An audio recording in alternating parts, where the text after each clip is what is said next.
Goa Organics వారి skin care, hair care, wellness products కోసం AP, తెలంగాణలో డిస్ట్రిబ్యూటర్లు కావాలన్న వివరాలకు స్క్రీన్ పైన ఉన్న నెంబర్ కి కాల్ చేయండి. ఏపీ రాజకీయాల్లో మరో సంచలనం చోటు చేసుకుంది. జనసేనకు వ్యతిరేకంగా మహాసేన రాజేష్ కీలక నిర్ణయం తీసుకున్నారు. ఇప్పటి వరకు జగన్ కు వ్యతిరేకంగా కూటమికి సపోర్ట్ గా కుండల బద్దలు కొట్టినట్టు మాట్లాడుతూ వచ్చిన జనసేన రాజేష్ అనూహ్యంగా జనసేనకు తన మద్దతును విరమించారు. పిఠాపురంలో పవన్ ఓటమి లక్ష్యంగా పని చేస్తామని తెలిపారు. పిఠాపురంలోనే కాకుండా రాష్ట్ర వ్యాప్తంగా జనసేన పోటీ చేస్తే స్థానాల్లో ప్రచారం చేసి వారి ఓటమికి కృషి చేస్తానని చెప్పడం రాజకీయ వర్గాల్లో హాట్ టాపిక్ గా మారింది. అంతేకాదు పవన్ కళ్యాణ్ కంటే జగన్ బెటర్ అని, వీరిద్దరి కంటే చంద్రబాబు గారు చాలా బెటర్ అని ఆయన కామెంట్ చేయడం చర్చనీయాంశమవుతుంది.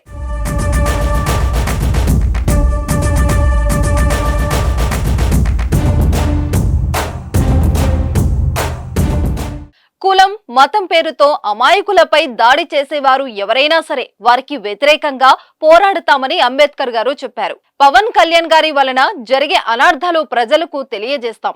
ఇప్పటికే చాలా సహించాం. జనసేన పోటీ చేసి అన్ని స్థానాల్లోనూ ఓడించడానికి రాజ్యాంగబద్ధంగా పనిచేస్తాం. మాకు రాజకీయాలు, పదవులు ముఖ్యం కాదు.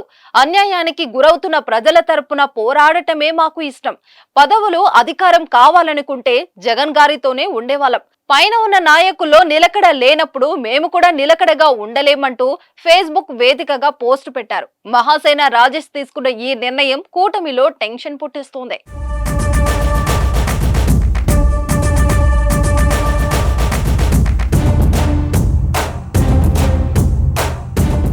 మహాసేన రాజేష్ కు టీడీపీ గన్నవరం సీటు కేటాయించింది. కానీ రాజేష్ కు అభ్యర్థిత్వాన్ని పలువురు టీడీపీ శ్రేణులు, జనసేన నాయకులు వ్యతిరేకించారు. గతంలో ఓ మతంపై చేసిన వ్యాఖ్యలపై కూడా బ్రాహ్మణ సంఘాలు నిరసనలు తెలిపి మహాసేన రాజేష్ కు ఇచ్చిన టికెట్ వెనక్కి తీసుకోవాలని డిమాండ్ చేశారు.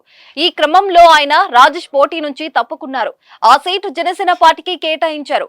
అప్పటి నుంచి తన టికెట్ పోవడానికి కారణం జనసేన నాయకులే అని గుర్రగా ఉన్నారు మహాసేన రాజేష్. కొన్ని రోజుల కింద మహాసేన తరపున రాష్ట్ర వ్యాప్తంగా ఎన్నికలు పోటీ చేస్తామని, 175 సీట్లలో తన అభ్యర్థులను నిలబెడతామని ప్రకటించారు.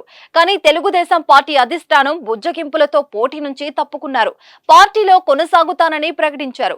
దీంతో టీడీపీ మహాసేన రాజేష్ ను స్టార్ట్ క్యాంపెయినర్ గా నియమించి మొత్తం 37 నియోజకవర్గాల్లో ప్రచారం బాధ్యతలు అప్పగించారు. ఇప్పుడు మళ్లీ జనసేన పార్టీకి మద్దతు ఉపసంహరించుకుంటున్నట్లు ప్రకటించడం రాజకీయ దుమారం రేపుతుంది.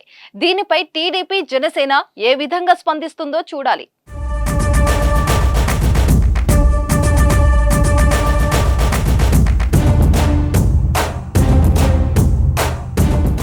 సుమన్ టీవీలో మీ పర్సనల్ అండ్ బిజినెస్ ప్రమోషన్స్ కోసం కింది నెంబర్కి కాంటాక్ట్ చేయండి.